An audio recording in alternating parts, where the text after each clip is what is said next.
So let's talk about, first let's just talk about what you did in preparation for today. Did you meet with Mr. Wade at all? Once the motion was filed, did you meet with Mr. Wade and talk to him about the motion that I filed to disqualify you? On January, this first January motion? Yes. I don't know if you could say talked about. I probably had some choice words about some of the things that you said that were dishonest within this motion. So I don't know that it was a conversation. As you know, Mr. Wade is a Southern gentleman. Me, not so much. Okay, but my question was, did you have a conversation with I him? didn't have a substantive conversation. You did not? I read this motion, skimmed it more so, and I've probably said some choice things to him about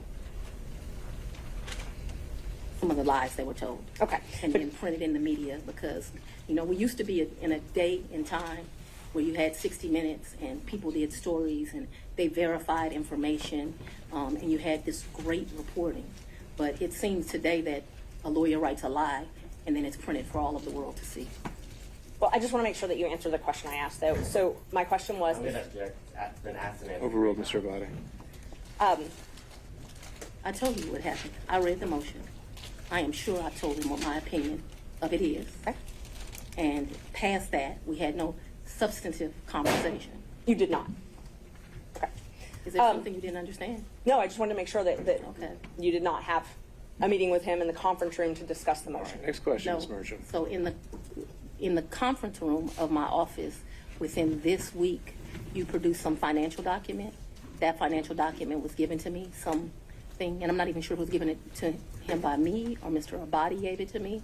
And I think he showed me a document in our conference room. But as far as a substantive conversation, I don't believe I've had any conversation with him that is substantive related to this. Okay. I have had conversations with him since you filed the motion, but they wouldn't be substantive to this. He sent me very nice sermons that have been done. And so we've had conversations about, did you listen to that sermon? You know, things of that nature. And I would say they were in relationship to this because I think he did it to be kind. Okay. Let's start back in 2019. Yep. So you and Mr. Wade met in October 2019 at a conference? That is correct. Okay. And I think in one of your motions you tried to implicate I slept with him at that conference, which I find to be extremely offensive. I stayed at that conference. Mr. Wade was my teacher. I did not meet him when he taught the class. I was standing outside talking to Lisa Reeves, who is a judge. Me and her were just having a conversation. Mr. Wade walks up. I think they hug each other. They have some brief conversation. She introduces us. Your Honor, I'm going to object. We kind of thought that when you asked a question, you can answer the question, not a speech, so I object to the speech. I agree, I believe I'm Judge. able to explain my answers.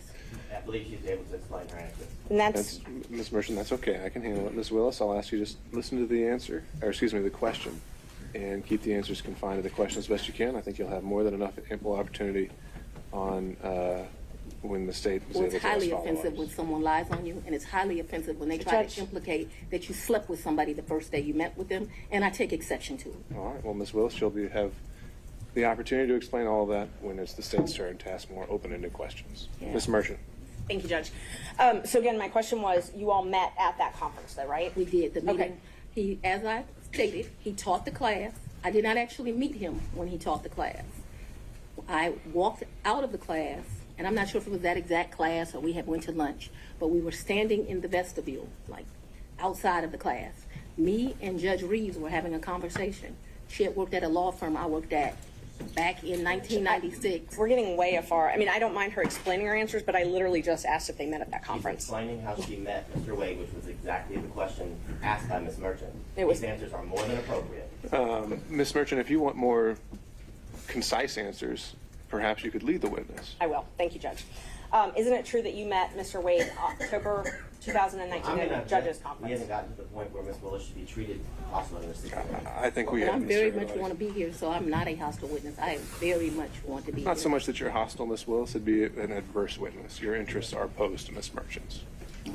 Thank Ms. you. Merchant's interests are contrary to democracy, Your Honor, not to mine.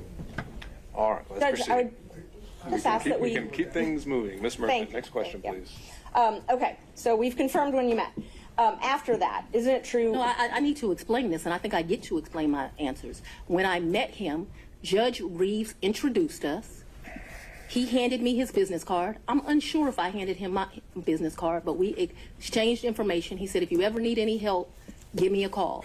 And he walked to the parking lot.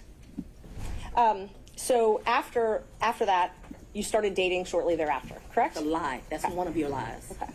Okay. Do you know Robin Yurdy? I know her as Robin Bryant. I knew her. So Robin did not go to my college. She went to the college of, I went to Howard University. She went to Morgan State. I met her through some people I knew. In college, we hung out a bit. Not much because she was in Baltimore and I was in Washington, D.C. But we hung out a bit. After college, I lost contact with her. I probably didn't see Robin again until maybe 7 or 8 years ago, a chance meeting here in Atlanta, but we did not have a consistent relationship from when I left college and came to Emory Law School here in Atlanta. But 8 to 10 years ago, just by happenstance, I ran into her. So and she was in Atlanta. You have been friends with Robin for 30-something years. Did you hear my answer, madam? Yes, and I'm asking if you've been friends with her for 30-something years. I've known her for 30-something years. We certainly hung out and partied together in college. She was from the D.C. area. She would come home, we'd party together. Wasn't close, but she was certainly in the girlfriends that partied together. And then, like I said, I ran into her about 10 years ago in Atlanta, Georgia. So But we didn't talk throughout that time period. I didn't see her. I didn't even know where she was. When I ran into her, I was surprised she was in Atlanta. And so, yes, I have known her probably since 1990, 1991, but we have not maintained a consistent relationship that whole time. for the last 10 years or 5, whatever you'd like to classify it as, have you been friends with her? I have not spoken to Robin in over a year. I certainly do not consider her a friend now. I think that she, you know, there's a saying, no good deed goes unpunished, and I think that